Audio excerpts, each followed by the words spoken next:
حضرت ابن عباس رضی اللہ تعالی عنہما بیان کرتے ہیں کہ رسول اللہ صلی اللہ علیہ وسلم نے ارشاد فرمایا، شفا 3 چیزوں میں ہے۔ نمبر 1 شہد پینے میں، اور نمبر 2 پچنا لگانے میں، اور نمبر 3 آگ سے داغنے میں۔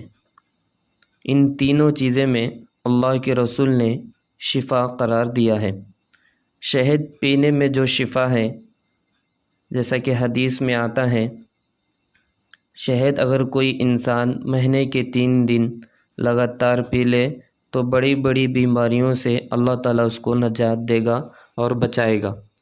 شہد پینے کا طریقہ جو ہے ماہر حکیم یا ڈاکٹر سے پوچھ کر پینا چاہیے۔ اور دوسرا چیز جو ہے پچنا لگانے میں اللہ کے رسول نے شفا قرار دیا ہے۔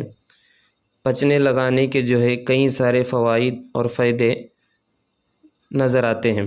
پہلی چیز یہ ہے، جس انسان کو تھکان محسوس ہوتی ہو، سر کے بال جھڑنا، کمر میں درد، یا چہرے سے پمپلس وغیرہ نکلنا، دانے نکلنا، یا پسینہ زیادہ آتا ہو، ایسے لوگوں کے لیے جو ہے پچنا لگانا، ہجامہ کروانا بہت مفید نظر آتا ہے۔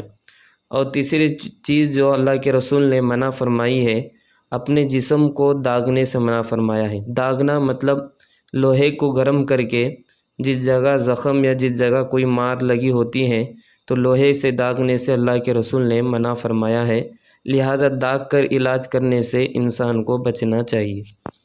اس کو امام بخاری علیہ رحمہ نے اپنی کتاب بخاری شریف میں روایت کیا ہے۔